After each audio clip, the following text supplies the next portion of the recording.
వి gold trusted gold buyers తాకట్టులో ఉన్న బంగారాన్ని విడిపించి ఈ రోజు ఉన్న మార్కెట్ ధరకే కొనబడును. మరిన్ని వివరాలకు సంప్రదించండి 7771077720. జక్రెడ్డి మల్లారెడ్డి తల్లి చంద్రవ. ఆ చంద్రవ సద్ది తెచ్చేది. సద్ది తెస్తే మూట కొట్టుకుంటూ బల్పం ఉండేది. మూట బారి పక్కకు బల్పము పలక. ఆ మూట కొట్టి మూటలు ఇడిచిన తర్వాత చెట్ల కింద సేపు పండుకుందరు సార్. పొద్దుమాపు మూటలు కట్టుడు, మాపడదాం పొద్దుడదాం అట్లా మూటలు కట్టి కొట్టి అలసిపోయి పండుకుందరు. పండుకున్నప్పుడు ఈయన వండపోవు, ఆ పటేలతోనే రాపించుకునేది. ఈయన జీతము ఏ పటేలకైతే ఉన్నాడో ఆ మల్లారెడ్డి అంటే ఆయన జక్రెడ్డి మల్లారెడ్డికి ఆయనతోని వీళ్ళు రాపించుకొని ఆయన దిద్దుకుంటూ రాసుకుంటూ ఆడనే చాలా రోజులు ఉన్నాడు. ఆడ తర్వాత మునిరద్దీన్ అనే ముస్లిం ఆయనకున్నాడు. ఆడసుత అన్నమే ఎక్కడ కానీ ఆయనకు చాలా ఇబ్బందికరంగా పుట్టి పెరిగిన వ్యక్తి. ఎలాంటి బయటి పోదన లేని వ్యక్తి. జాగభూమి లేదు, ఆహారం తినటానికి అన్నం లేదు. అప్పుడు చాలా అఘోరమైన కరువులు అయ్యి ఆ కరువులలో గట్క తినుకుంటూ మూట కొట్టుకుంటూ ఆ ప్రకారంగా బతికి ఆయన ఎసుంటి మాంసాహారాలకే కానీ మత్తు ప్రాణీయాలకు బానిసగాలే. ఏది తాగపోవు, ఏది తినపోవు. ఆయనకు కాలి వంకాయ కూర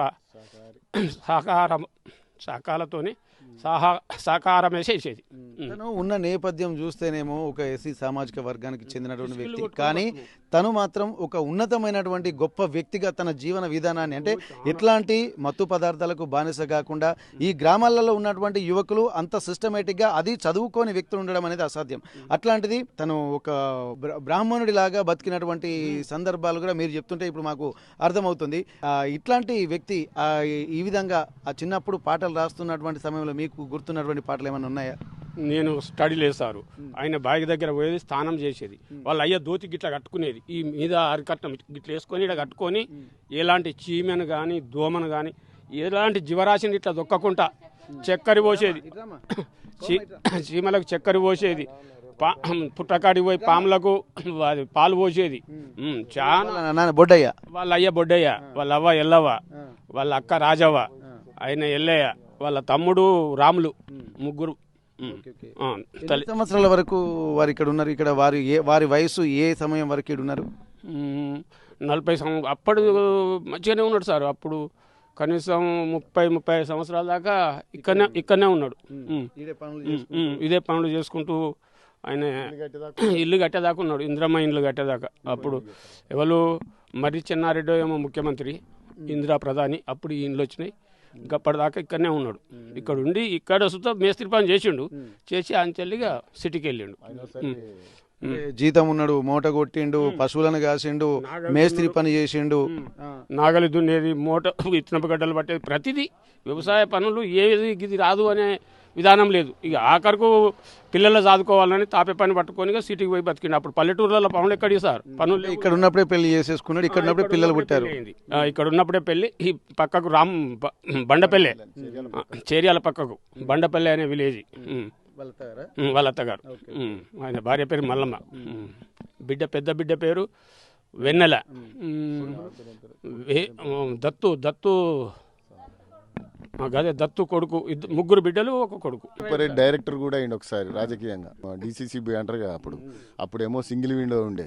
ఆ సింగిల్ విండో దానికి సింగిల్ విండో బ్యాంకు మెంబర్ డైరెక్టర్గా ఎన్నికైంది ఒకసారి. ప్రస్తుతానికి ఇట్లాంటి అందశ్రీతోటి అనుబంధం ఉన్నటువంటి వ్యక్తులు చాలా మంది ఉన్నారు. నిజంగా ఇంత గొప్ప వ్యక్తితోటి తాము కలిసి పని చేశామా అన్నటువంటి ఒక అనుభూతే వారిని ఎంతో ఆనందానుభూతులకు లోన చేస్తున్నటువంటి పరిస్థితి. ఒక్కసారి మరికొంతమందితో మాట్లాడదాం. అమ్మ, అందశ్రీ మీకు ఎట్లా పరిచయం అమ్మా?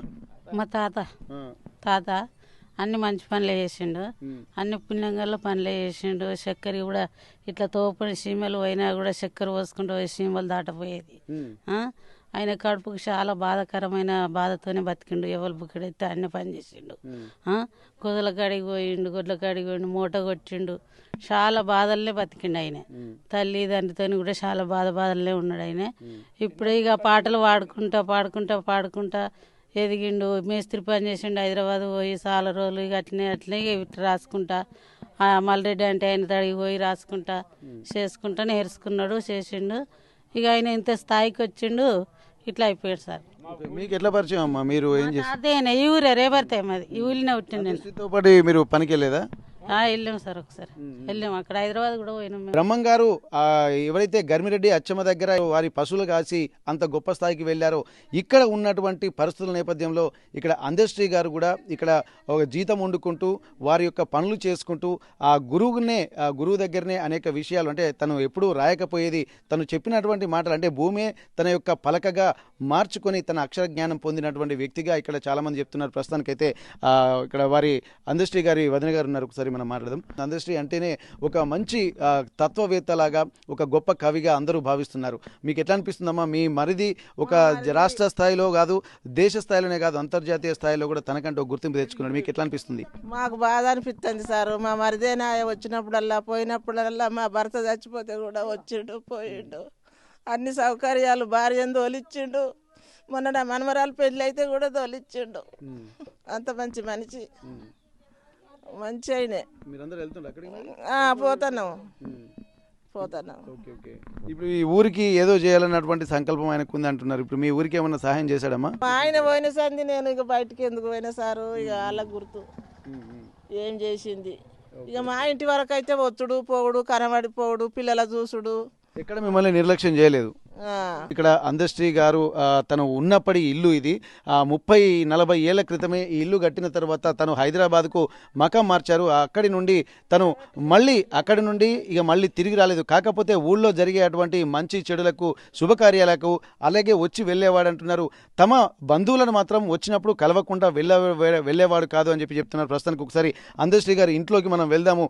ఎందుకంటే అప్పట్లోనే 40 ఏళ్ల క్రితమే తను పుట్టినటువంటి ఊళ్ళోనే ఒక చిన్న ఇల్లు కట్టుకున్నారు. పాత నివాసం అయినటువంటి తన ఇల్లు మాత్రం ప్రస్తుతానికైతే అప్పుడు పాత ఇల్లు శిథిలావస్థలో ఉందని చెప్పి అంటున్నారు. ప్రస్తుతానికైతే ఈ 2 రూముల డబుల్ బెడ్రూమ్ ఇందిరమ్మ ఇళ్లకు వచ్చినటువంటి ఈ ఇల్లు కట్టుకున్నారు. 7,000 రూపాయలు ఈ ఇంటికి శాంక్షన్ అయిందని చెప్పి అంటున్నారు.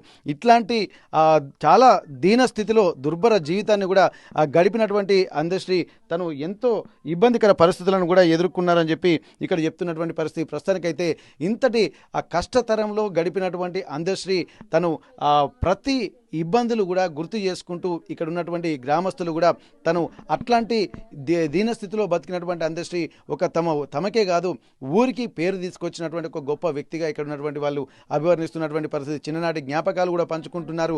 ప్రకృతి ఒడిలోనే పాఠాలు నేర్చుకుంటూ ప్రకృతే తన గురువుగా, పంచభూతాలే గురువులుగా, ప్రకృతే బడిగా మలుచుకున్నటువంటి అందశ్రీ అంటే ప్రాపంచిక జీవితాన్ని ఔపోసన పట్టినటువంటి ఒక వ్యక్తిగా అందశ్రీ ఉన్నాడనంలో ఎలాంటి సందేహం లేదు.